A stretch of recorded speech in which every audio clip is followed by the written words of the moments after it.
संतरे बेचने वाली बूढ़ी अम्मा की कहानी, जिसके पास एक नौजवान लड़का हमेशा आता, हमेशा संतरे खरीदता और खरीदे हुए संतरों में से किसी एक को, उसकी एक फाक को चखते हुए कहता, अम्मा देखो ना, ये तो कम मीठा है।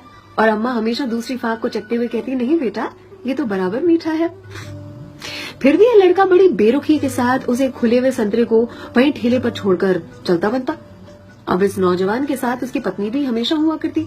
एक दिन पत्नी ने पूछा, ये जो तुम हर बार अम्मा के ठेले पर पहुंचकर नौटंकी शुरू कर देते हो, ये संतरा तो कम मीठा है, ये संतरा तो कम मीठा है। संतरे तो मैंने भी चखे हैं, बराबर होते हैं, लेकिन फिर इस नौटंकी के पीछे राज क्या, चाहते क्या हो तुम? इस पर लड़के ने अपनी पत्नी को एक मीठी सी मुस्कान दी और कहा, मुझे भी पता है कि सारे के सारे संतरे बहुत ही मीठे होते हैं, लेकिन तुमने कभी अम्मा को देखा है? अम्मा इतनी गरीब है कि जो बेचती हैं उन्होंने कभी चखा भी नहीं होगा, इसीलिए तो एक खुला हुआ संतरा उनके ठेले पर छोड़कर आ जाता हूँ, मेरी ओर से उनके लिए। अम्मा के बाजू में जो सब्जी वाली थी, उसने एक दिन कहा उनसे, आपको पता है ये जो सरफिरा आपके ठेले पर आता है संतरे खरीदने के लिए, इतनी चिकचिक करता है आपसे कि आप नाप तोल में उसे ज्यादा संतरे दे देती हो।